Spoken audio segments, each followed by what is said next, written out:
నటి మాధవీలతకు క్షమాపణలు చెప్పారు టీడీపీ నేత జేసీ ప్రభాకర్ రెడ్డి. అయితే క్షమాపణలు చెప్తూని బీజేపీ నేతలపై మరోసారి విమర్శలు చేశారు. ఆయన తాను ఆవేశంలో మాట్లాడానని తనను క్షమించాలన్నారు.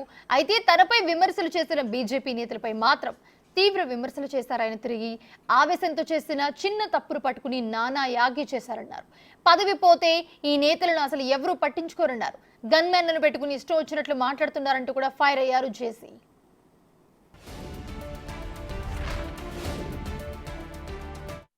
పామిడి కాడ నుంచి వేసినారు మా పోతులు. ప్రజల్లోకి పోండి, ప్రజల్లేకపోతే గుర్తిస్తారు. అంతేగాని నేనేదో ఇన్సిడెంట్ జరుగుతుంది ఏదేదో మాట్లాడుతున్నారు. నేను చెప్పాలంటే చాలా చెప్తాను, అవసరం లేదు. ఒక ఆయన అంటాడు నువ్వు వద్దని కూడా పార్టీ లేకపో అంటారు. తొడుగు ఇదంతా ఎవరు యాడ్ నుంచి వచ్చిన వాళ్ళు, యాడ్ నుంచి వచ్చిన వాళ్ళే. దయచేసి ఏదో పవర్ ఉందని మాట్లాడద్దండి. దయచేసి పవర్ పోయినాక మాట్లాడండి. నేనేం వద్దని, నేను ఎప్పుడు ఇట్లా ఉంటా.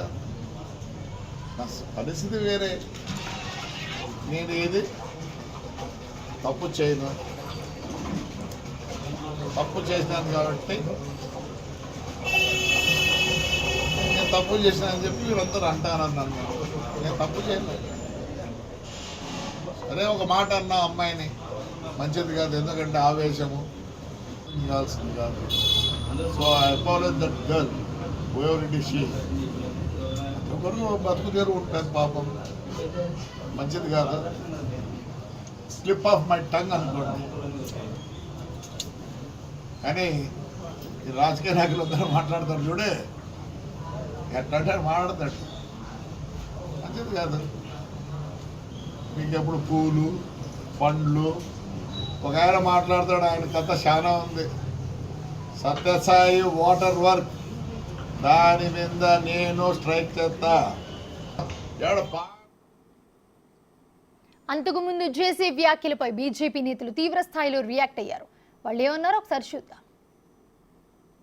రెడ్డి గారు ఏం మాట్లాడుతుంటారో తెలియదు, ఎవరికి అర్థం కాదు. గత కొన్ని రోజులుగా చూస్తున్నారు మీరు. అంత తీవ్రంగా మాట్లాడాల్సిన అవసరం లేదు. ఆ వయసుకు తగినట్టుగా మాట్లాడాలి. ఎందుకంటే ఎక్కడో ఏదో బస్సు కాలుస్తే దానికి బీజేపీ వాళ్ళకి ఏ రకమైన సంబంధమో నాకు అర్థం కాదు. అనేక విమర్శలు వచ్చాయి వారి మీద, వారి బస్సుల మీద, వారి వ్యాపారాల మీద. గతంలో ఏం చేస్తున్నారు, ఎక్కడి నుంచి తెచ్చారనే విషయం వాటిలో నేను పోదలుచుకోలేదు. కానీ కూటమిలో భాగస్వామిగా ఉంటున్న భారతీయ జనతా పార్టీ గురించి మాట్లాడడం అది సహేతుకం కాదు. మన దేశంలో పాలిస్తున్న పార్టీ బీజేపీ పార్టీ. ఇవాళ సఖ్యతతో చాలా అన్యోన్యంగా కూటమిలో సభ్యులను తెలుగుదేశం, బీజేపీ, జనసేన ఒక మంచి ప్రభుత్వాన్ని అందిస్తున్నాయి. కేంద్ర ప్రభుత్వ సహకారంతో మంచి పాలన సాగిస్తున్నాయి. ఈ నేపథ్యంలో ఏదో తన వ్యక్తిగత విషయాలను తీసుకొచ్చి అదేదో రాష్ట్రానికి సంబంధించిన విషయంలాగా మాట్లాడడం, ఒక అర్థం పర్థం లేని విమర్శలు బీజేపీ మీద చేయడం అనేది మంచిది కాదు. వారి గౌరవం, వారి వయసుకు తగిన విధంగా మాట్లాడాలి. వారు తెలుసుకుంటారని నేను భావిస్తాను. ఒళ్ళు దగ్గర పెట్టుకోవాలి, నోరు అదుపులో పెట్టుకోవాలి. నోటికొచ్చినట్టుగా భారతీయ జనతా పార్టీని కానీ, భారతీయ జనతా పార్టీ అనుబంధ సంస్థల్ని కానీ, ఆర్ఎస్ఎస్ లాంటి మహోన్నతమైనటువంటి సంస్థను కానీ నోటికొచ్చినట్లుగా మాట్లాడితే చూస్తూ ఊరుకునేది లేదు.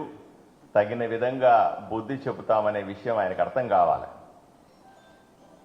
ఎక్కడో ఒక మూల కూర్చొని ఆడింది ఆట పాడింది పాట అని ఆడెవరు సమాధానం చెప్పేవాళ్ళు లేరు. కాబట్టి ఏ చెట్టు లేనప్పుడు ఆనందం చెట్టే మహావృక్షం అన్నట్టుగా అక్కడ 2 కెమెరాలు పెట్టుకుని నోటికొచ్చినట్టు వాగుతుంటే చూస్తూ ఊరుకోవడానికి భారతీయ జనతా పార్టీ కార్యకర్తలు సిద్ధంగా లేరు.